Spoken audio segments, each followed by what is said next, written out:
So we back with another episode of What is Harlem Nights. I'm here with my guys.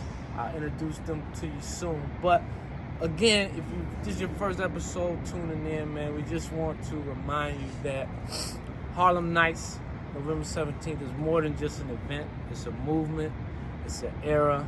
It's a moment where we're going to take you back in time in order to push you ahead.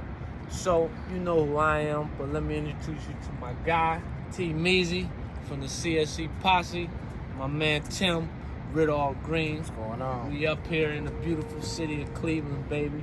I know you see it. So, like I said before, gentlemen, as you all know, Harlem Nights, Poetry vs. R&B 2 will be November 17th, man.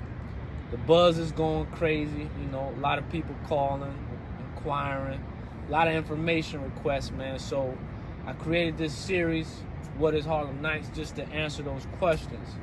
Most people saw the flyer, but they don't know exactly what they get. So aside from the event, you know, the entertainment side, the biggest thing I kind of want to push is what's behind it. What's the vision?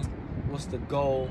And that's to push that certain level of excellence, that certain level of class that comes with that era or that time frame in Black history, man. So my first question that I pop off to everybody, I'll pass it to you, gentlemen.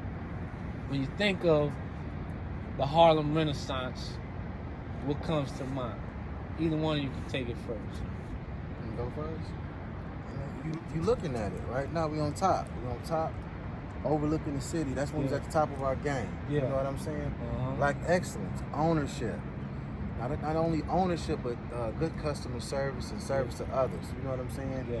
Dress to impress and just making sure that we wasn't flawed as far as perception of what we was looking like. So being on top of your game and just really being on top of the world at the time. Yeah. Being the culture. Yeah. Getting back to that. Yeah.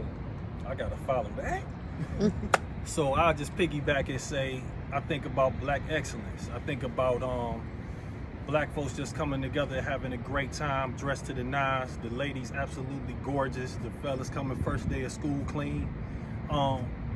Just us, just networking and having a good time. Entrepreneurs, business owners, the whole nine. You know what I'm saying? And it's something different, something fresh. You know what I'm saying? Because it's but so many white parties you're gonna do, right, but so many black parties you're gonna do. They even flip the script and start doing blue parties. Yeah. So yeah. it's something new, something fresh, man. Come on now, have a good time, and you know, network a little bit.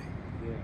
So I think that's like the biggest point, piggybacking on what both of y'all said. Like Tim said, it represented an era where we was on top of our game. And if you look throughout history, there was always moments in time where we rose to the top, you know, in spite of the traps or the pitfalls that was set to make us stumble or crumble. We always find our way back.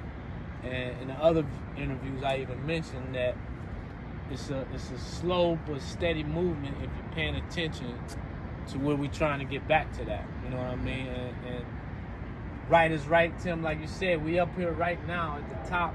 You know, this is not by chance. We didn't rent this out. We didn't, you know, ask could we come up. This is owned by us, by my man Tim. So moves are being made, like it or not, you know, and it's up to us to continue to push the culture forward and let people know, like, we do more and we do far greater when we come together and we recognize what we come from, you know, and that's another big reason to do so. And like you said, T.Moore, the dress code, I think it goes without saying. You know, that was an era where I don't even think you went to the store without being on point. You know what I mean? Most of our employment back then, you had your fair share of entrepreneurs, business owners, but you also had your blue collar workers as well. But even they understood, like, you dress with a certain polish, with a certain level of class, man. So that's definitely the message we're pushing, man. Moving forward, at all of the interviews, each person had one word that pretty much would sum up the Harlem Renaissance to them. So I push the the challenge on you. I can even tell you their words first, or you can go with your word. Let's see if we get any repeats. So one word, the Harlem Renaissance, how would you categorize it? One word. Polish. I like that. Foundation. Foundation. I like that. I like that. So neither of those words were chosen, which is even doper, man. But we got identity. We got a code. My man Stick said we had a certain code back then that everybody understood, everybody followed. Like that. We had essence. Essence. We had unity or unified. And now we add into that, we got polish and my man with foundation. So all those words equal a thriving community and a thriving people, man. So last but not least, man, Harlem Nights, it's not just a dress code. As you all know, the movie, I'm not even gonna ask if y'all seen it. You know, I know y'all seen it. So tell me, what's your favorite part in the Harlem Nights movie? My favorite part is when the boxing cat was the stuttering dude. Champ. Yeah, Champ. Somebody go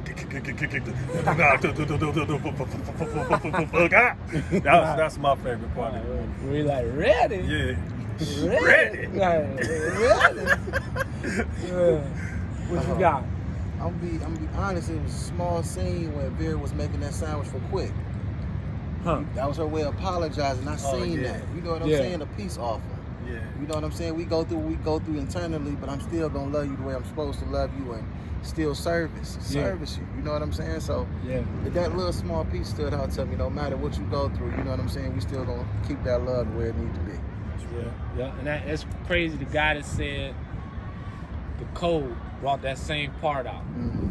And he said, we go through what we go through, but family is family. That's a fact. And at the end, we always bring it all back together, man. So as we look upon this city, man, we wrap up another dope interview of what is Harlem Nights, man.